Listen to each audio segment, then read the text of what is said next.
Good morning. Good morning. It's coffee time with God. Yes. Wow, ganda naman t-shirt. Yeah, nasa Hawaii tayo ngayon. Hawaii? Hawaii Street. Ano ang sinasabi ng Hawaii? Ano ang sinasabi? Aloha! Alo. Sa akin, kaloka. Okay, game. Our reflection will be teaching about the law from Matthew 5:17 to 19. So let's start with the song for the Holy Spirit to come. Come, Holy Spirit, I need you. Come, Holy Spirit, I pray.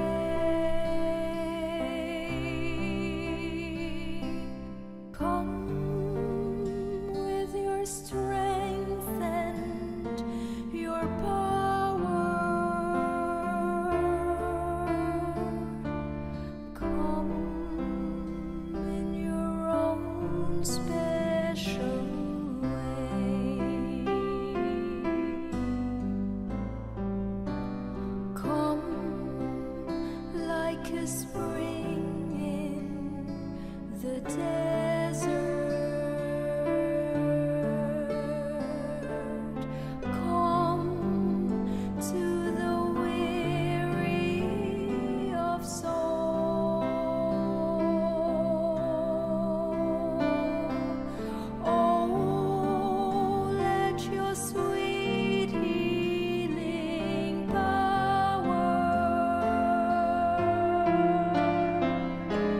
touch me and make me whole.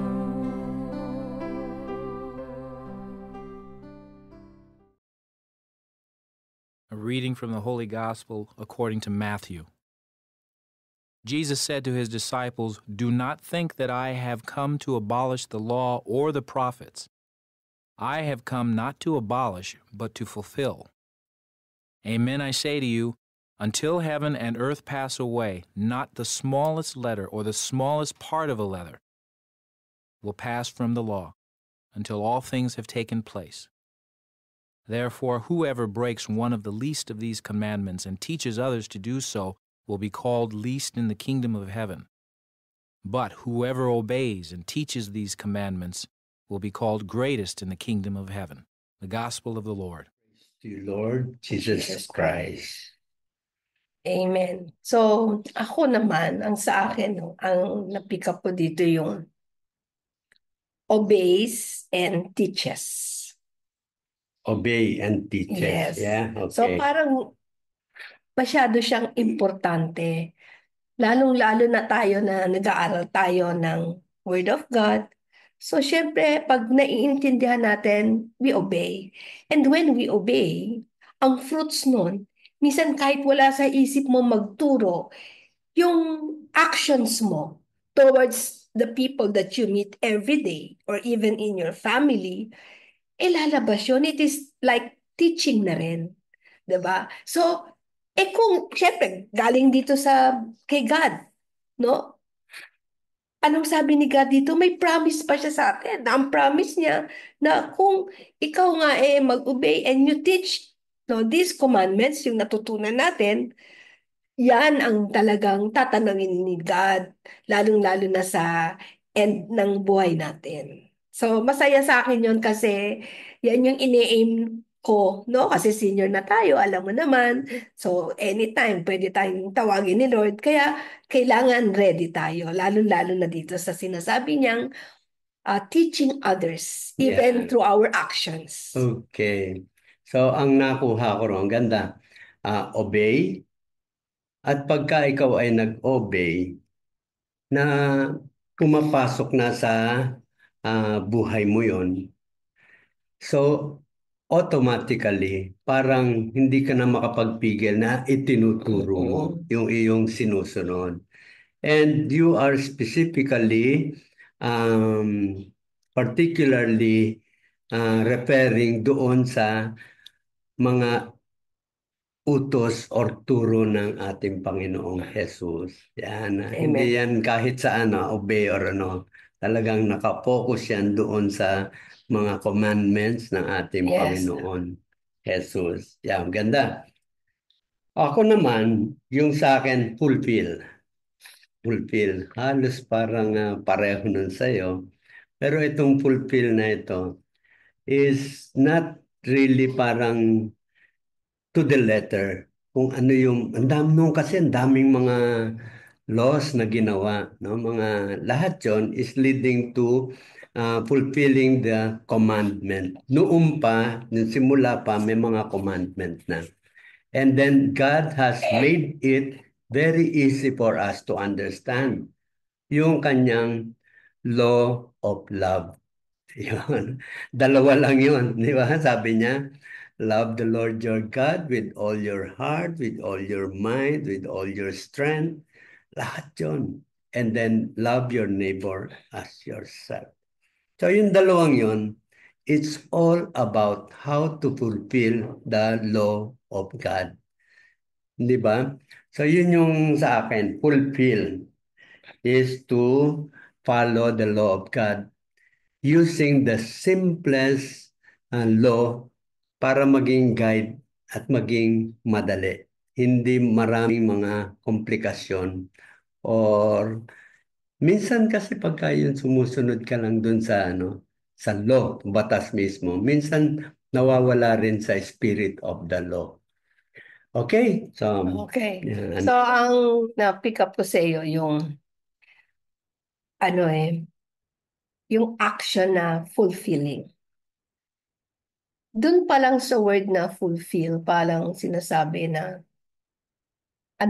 yung, di ba yung filler Feel, up. O full, parang feel, napuno, kumbaga sa tubig, baso, full, feel. pinupuno mo talaga. So, ano yung pinupuno mo? Yun yung sinasabi mo dito na hindi ito basta ka lang lagay ng kung ano-ano, kundi yung talagang yung karapat-dapat na gusto ni Lord na ilagay. No, hindi to the letter. Pero kung love, no, ang ilalagay mo, lahat na 'yon. It will follow you. Yeah. Strength, loving in mind, in strength, and most of all, loving your neighbor. Amen. Yeah. Okay, so ano ngayon ang message ng Holy Spirit sa atin? Okay. Ako, sa akin, yung message ng Holy Spirit dito, yung parang, ano lang kayo, carry on lang kayo. No? Basta alam ninyo kung ano yung commandments ni Lord, lalong-lalo na I'm speaking of those who are really trying to be good. Lahat tayo gusto natin bumait, pero di natin magawa, no, di ba? Pero ang point dun is gusto mong bumait.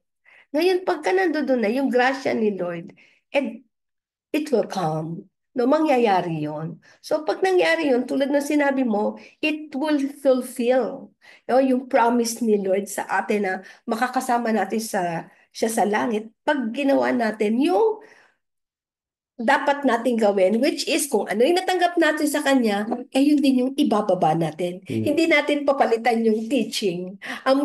Kung ano yung natanggap, kung ano yung narinig natin, yun din yung ikakalat natin. Huwag kayong matakot na hindi tayo mga prophet, mga ganun, kasi sa kilos pa lang natin makikita na ng tao. No? Lalong-lalo na yung pagmamahal. Yeah. Amen. Okay. So yun ang sa atin, tama, ang talagang ang buod yung the law of love. The law of love.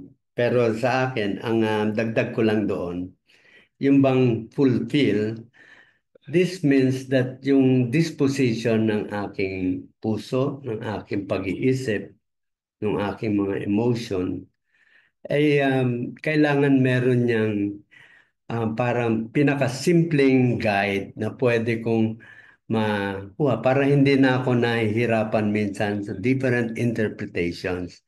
Minsan kasi mga batas daw, noon, di ba, sabi ni Jesus, okay yan, there is a law. But sometimes you are trying to obey the law, pero dahil doon, ang puso mo ay hindi na naayon sa spirit ng batas na yon. Ano example nun? Halimbawa, ngayon, ang sabi ng dati, sabi, thou shall not kill.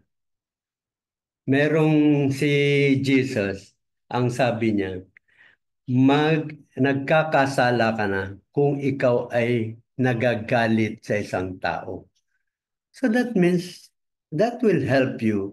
Kasi yung galit, that will lead to, pagka yung lumalim ng lumalim yun at lumawak ng lumawak, that will lead you to a thought of killing that person kung saan ka nagagalit.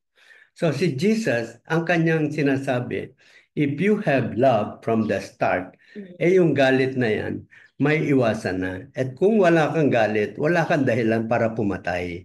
Or you will not be provoked para pumatay. So yun mga ganong ginawa ni Jesus na guide is very, very helpful para sa atin. Ngayon, ang daming mga batas, ang daming mga tradition or kahit sa mga ngayon, simbahan, di ba? Marami silang about fasting, kung paano ba talaga yan. And then, si Jesus, sinabi na yun para hindi malito yung mga simpleng tao. Sabi, kung ikaw ay magmamahal ng todo-todo sa ating Panginoon, at mamahalin mo rin kapareho noon ang pagmamahal sa kapitbahay, that means to everyone, na-fulfill mo na lahat ng batas na isinulat ng simbahan ng mga propeta. So, ako ngayon, yun ang sinusunod ko. And then, para mas maintindihan yung mga salita, yung mga message ni God sa atin, etong ginagawa natin, the gospel reflection is very, very helpful sa amin. So, yung iba, kahit mahirap, we know that God will grant us the grace to be able to fulfill lahat ng kanyang mga iniuutos sa Amen. atin. Di ba sa atin, ano yung kuha natin sa ating mission sa simbahan? To accompany families. So yung accompaniment na yan started doon sa aming pagbibigay ng mga marriage preparation. Pagkatapos nun, tuloy-tuloy na yon yung aming tinatawag na Parish Pastoral Accompaniment Program. So yan yung pag-accompany ng tuloy-tuloy. And kung ano man ang binigay sa aming biyaya ng Panginoon, libre lahat yan, we give it back freely. Wala pong mga bayad doon. So, yun yung aming example na yung kautusan na simple, ginagawa natin na talagang madaling sundin at there is no many yung tawag natin na komplikasyon sa interpretation, hindi masyadong mahirap pag-usapan. So, yun yung aming mga ginagawa ngayon. We do it based on the 2 commandments na binigay ng ating Panginoon. Although, pagka sinasabi sa amin yung ganon, babalikan lang namin. Kung pasok ba yan doon sa sinabi ni Jesus na yung first 2 commandments, you fulfill all the commandments of God. Yeah. Okay? So, just do your May best. dagdag ka pa? Just do your best and God will do the rest. Yes. Okay. Amen. So, see you again tomorrow in our coffee time with God.